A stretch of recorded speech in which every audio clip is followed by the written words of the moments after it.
आज हम बनाएंगे पंजाबी कड़ी पकौड़ा। कड़ी पकौड़ा बनाने के लिए हमें सबसे पहले चाहिए बेसन। यहाँ पर 4 टेबलस्पून बेसन है और 350 ग्राम यहाँ पर 350 ग्राम्स दही है।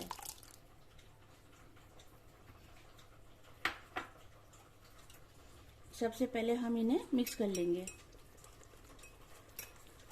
हमें अच्छी तरह से इसे मिक्स कर लेना है ताकि कोई गुठलियां ना रहे।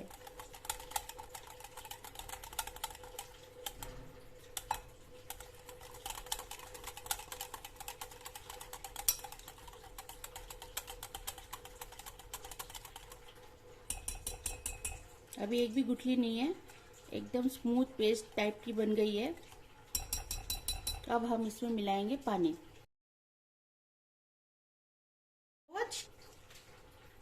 अब हम इसमें मिलाएंगे पानी। पानी भी हम कम कम करके मिलाएंगे।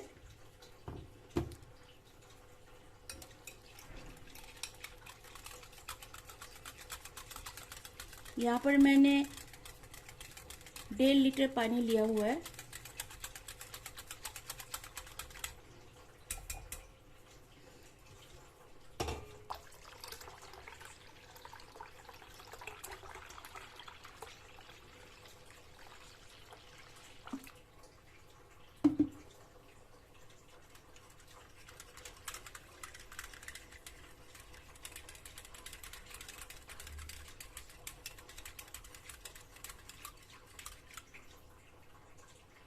अब हम चलते हैं तड़के की तरफ।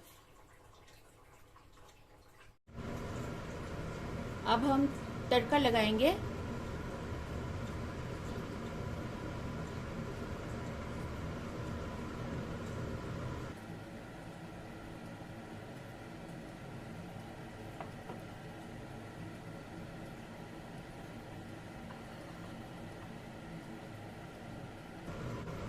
अब हम तड़के वाले मसाले देख लेते हैं क्या क्या है।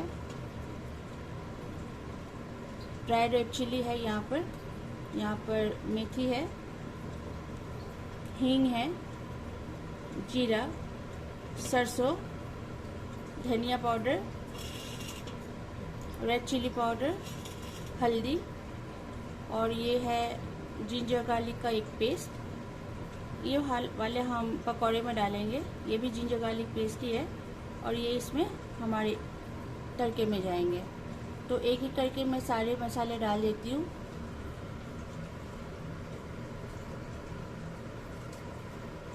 सबसे पहले हम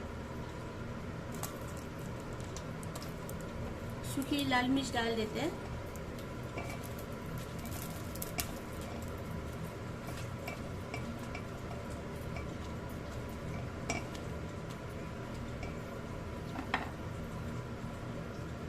अब हम डाल देंगे मेथी,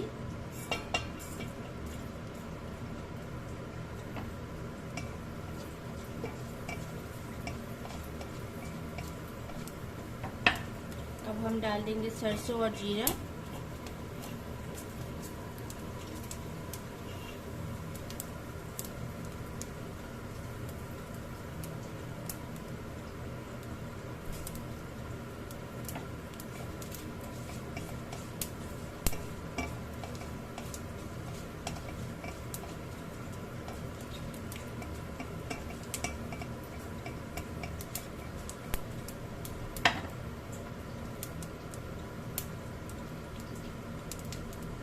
अब हम डालेंगे हींग,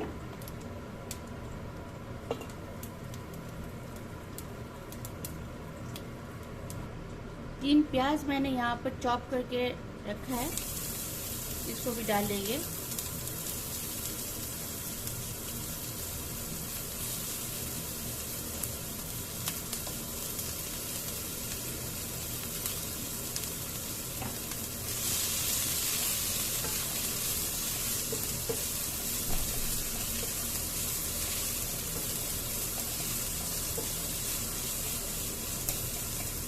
प्याज को हम अच्छी तरह से भून लेंगे।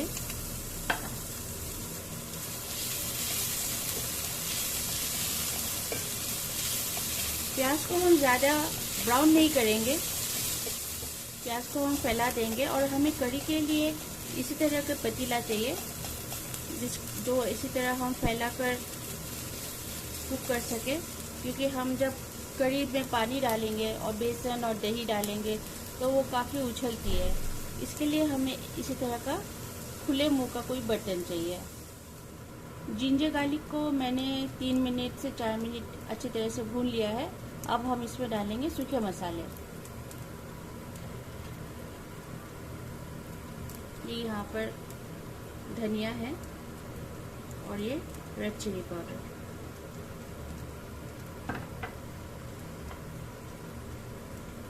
थोड़ा सा पानी डाल देंगे।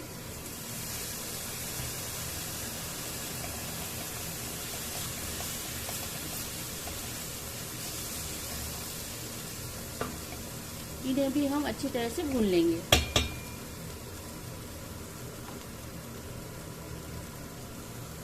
मैंने इसे थोड़ा सा पानी और डाल के अच्छी तरह से फ्राई कर लिया है, क्योंकि हमें मसालों की जो स्मेल है, कच्ची स्मेल नहीं चाहिए।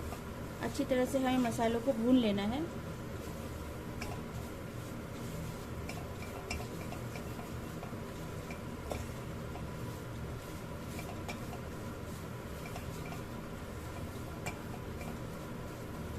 अब हम इसमें डाल देंगे हमारी मिक्सचर, दही और बेसन का जो घोल हमने बनाया था उसे हम डाल देंगे।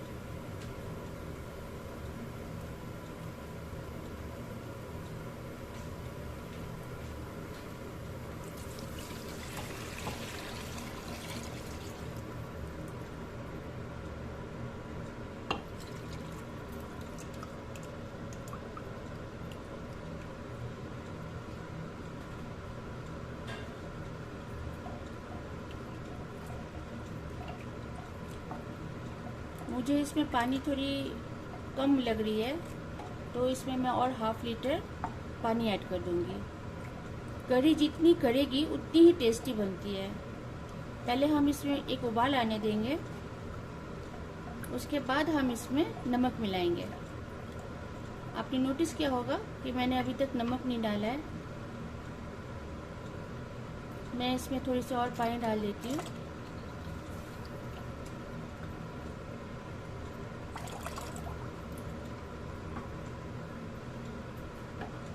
अब हमें फ्लेम को हाई में रखना है और इसे एक उबाल आने तक ऐसे हिलाते हुए हमें कुक करते रहना है।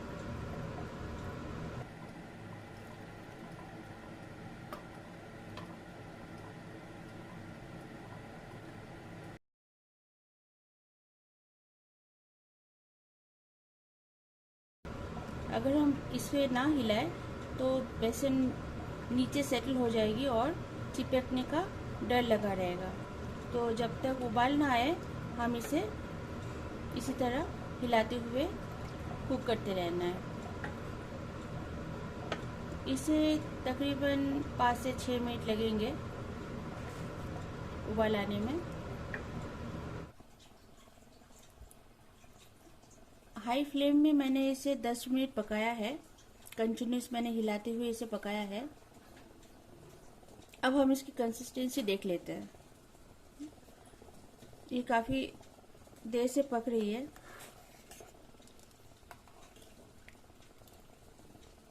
देख सकते हो आप, अभी भी पतली है। अब हम इसे बिल्कुल लो फ्लेम में पकाना है।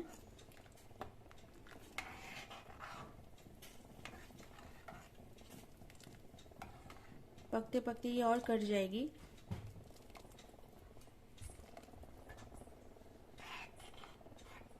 अब हमें इसे 15 से 20 मिनट और इसे पकाना है। बिल्कुल लो फ्लेम में इसे पकाना है।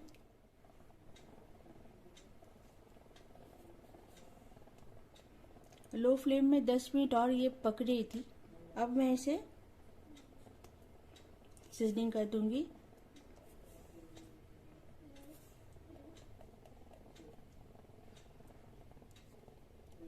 टू टीस्पून मैंने इसमें नमक डाल दिया है।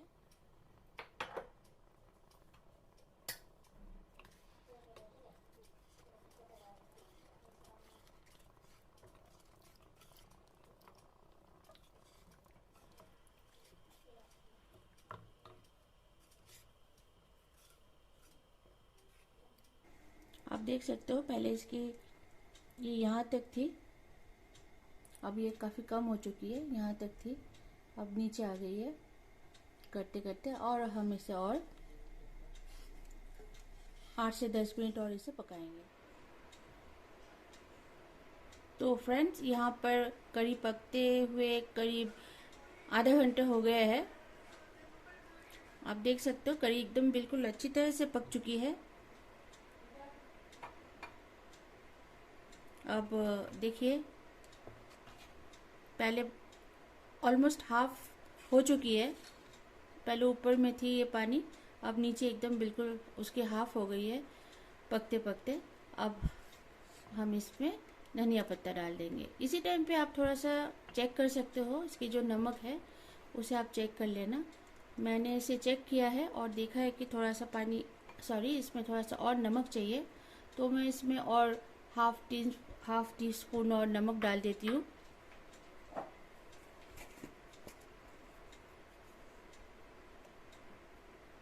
हाफ टी स्पून और नमक डाल देती हूँ। करी में नमक एकदम परफेक्ट होना चाहिए, तभी इसकी जो स्वाद है निखर के आती है। आधे घंटे से ये पकने के बाद अब बिल्कुल तैयार है। हमें इसी कंसिस्टेंसी पे इसे निकाल देना है, क्योंकि जब करी ठंड हो जाएगी तब और थोड़ी सी गाढ़ी हो जाएगी। और फिर हम इसमें पकौड़े भी डालेंगे, तो पकौड़े भी थोड़ा सा पानी अब्जॉर्ब करती है और करी को एकदम ठीक कंसिस्टेंसी में लाएगी। अब हम इसमें डालते हैं धनिया पत्ते।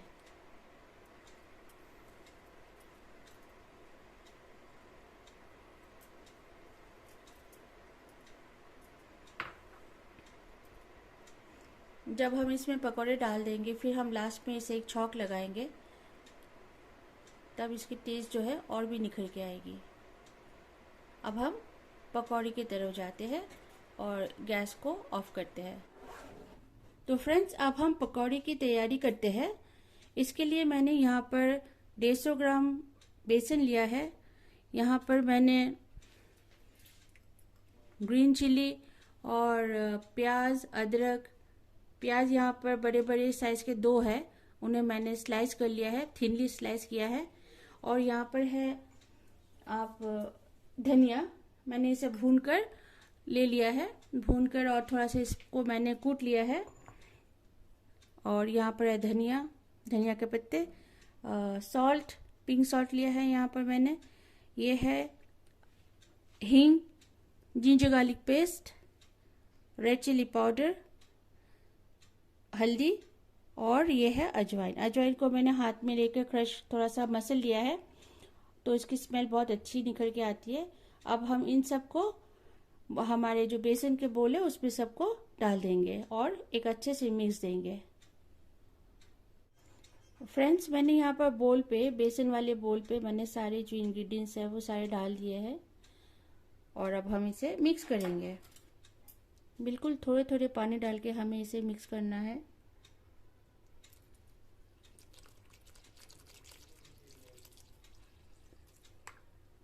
पकौड़े के लिए मैंने यहाँ पर थोड़ा ज़्यादा ही बेसन लिया है, क्योंकि जब भी हमारे घर में पकौड़े बनते हैं तो वैसे ही जो पकौड़े भुने हुए पकौड़े हैं वो एक एक करके चले जाते हैं सबके पेट में, तो इसलिए मैंने थोड़ा सा ज़्यादा लिया है। वैसे आप इसे थोड़ा कम भी लेना चाहो तो ठीक है, वो भी सही है। मैं यहाँ पर थोड़ा सा और पानी डालूंगी, बिल्कुल थोड़े थोड़े पानी डाल के इसे एक अच्छा सा स्मूथ सा एक घोल बना लेना है।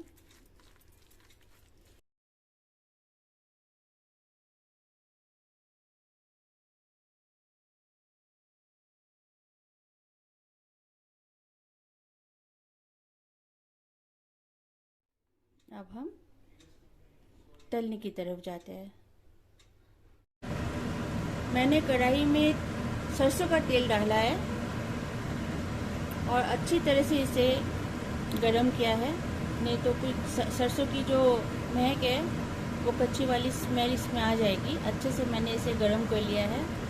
अब हम पकौड़ियाँ डालेंगे इसमें।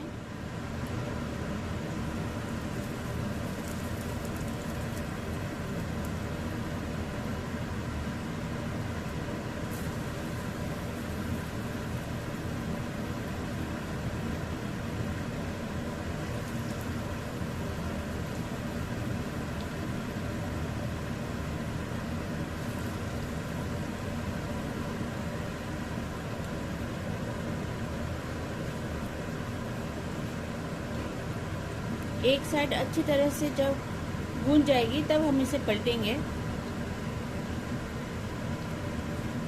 अब ये अच्छी तरह से एक साइड भून चुकी है, अब हम इसे पलट देंगे।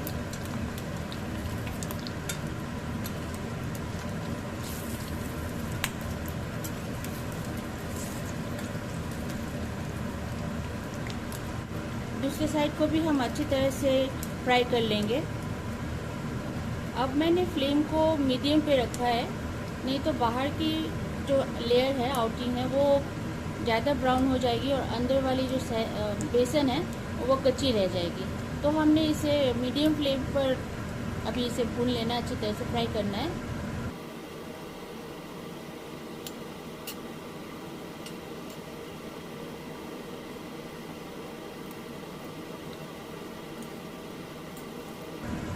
ये जो पहले पकौड़े बन रहे हैं, ये कढ़ी में तो 100% नहीं जाने वाली है। ये तो ऐसे ही ये लोग खा लेंगे, 2-4 करते करते ये ऐसे ही खा लेते हैं। अच्छी तरह से फ्राई हो गई है।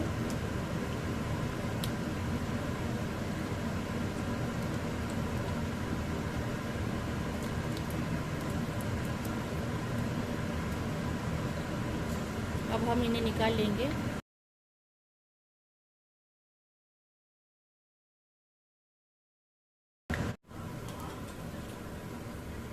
आप देख सकते हो मेरे ऑलमोस्ट सारे पकौड़ियाँ फ्राई हो चुकी है और आप देख सकते हो कि अभी ऑयल बिल्कुल ही कम बचा है। तो मैं यहाँ पर एक ट्रिक्स करती हूँ। अभी तक मैंने यहाँ पर ठीक साइज़ के पकौड़े बनाए हैं, तो अब जो मैं इनको करूँगी वो आपको दिखाने वाली हूँ कि कम ऑयल में भी हम लास्ट के जो 5-6 बच जाते हैं पकौड़ियाँ, मुझे और 5-6 तलने हैं, तो मैं यहाँ पर फिर से ऑयल नहीं डालूँगी, क्योंकि मुझे ये जो ऑयल है इसे रीयूज़ नहीं करना है और बस इसी में मैं मैनेज कर लूँगी। आप देख रहे हो पहले कितनी सी ऑयल थी और अब बहुत ही कम है।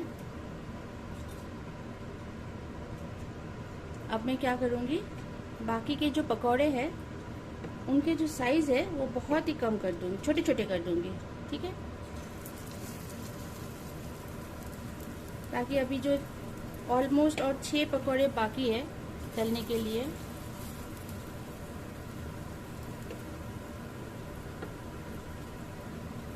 पहले 4-4 और बड़े बड़े दे रही थी, अब मैं बहुत ही छोटे और 3 करके दे रही हूँ, ताकि जब मेरे और बाकी के 3-4 हो फ्राई होंगे तब तक मेरे ऑयल बहुत ही ना के बराबर कढ़ाई में बच जाएगी और इसे फेंकना तो उतना बुरा नहीं लगेगा, क्योंकि हमें सेहत का भी ध्यान रखना है।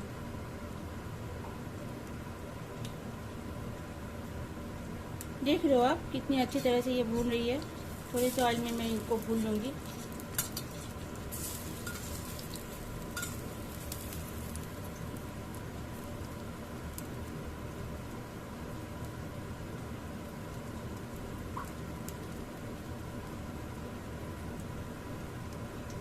फ्राई किए हुए तेल को बार बार यूज़ करना is not good for health, तो मैं अंदाजे से वैसे ही तेल देती हूँ, उतना ही तेल देती हूँ कि जैसे कि अगर मेरे काम फ्राई भी हो जाए और मेरा तेल भी वेस्ट ना जाए, क्योंकि अगर हम ज़्यादा तेल डालेंगे तो हमें फेंकने में भी थोड़ा सा बुरा लगता है, क्योंकि हमें वेस्ट भी नहीं चाहिए और हमें ज़्यादा तेल भी यूज़ नहीं करना है।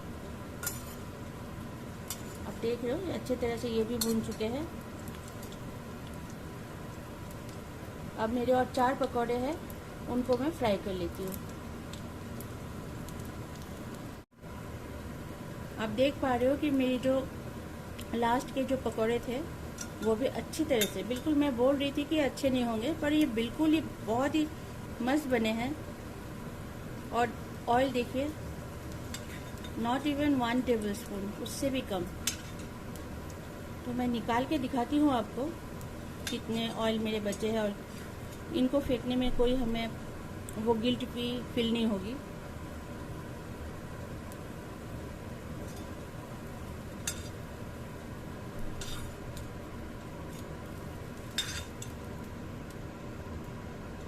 आप देख रहे हो यहाँ पर 1 टीस्पून है सिर्फ यहाँ पर। और एक बार हम इस तेल को यूज़ तो कर सकते हैं, पर मैं ज़्यादातर इसे यूज़ नहीं करती हूँ। अब हम चलते हैं डिश आउट की तरफ। मैंने यहाँ पर फ्राई पैन चढ़ा दिया है। थोड़ी सी कसूरी मेथी डाल देती हूँ। बिल्कुल लो फ्लेम पे हमें इसे फ्राई करना है। बिल्कुल 1-2, जैसे कि अगर आप बहुत गर्म कर लेते हो पैन को तो 2-3 सेकंड ही काफ़ी है, पर मैंने इसे बहुत ही लो फ्लेम पे रखा है।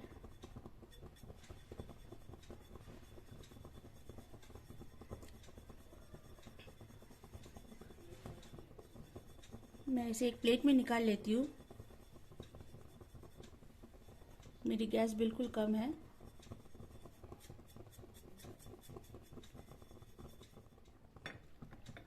पैन में अब मैं 1/2 टीस्पून घी देती हूँ और क्रश किया है मैंने कसूरी मेथी को।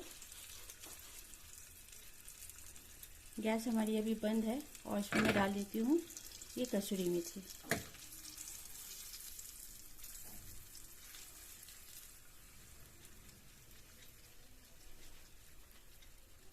अब मैं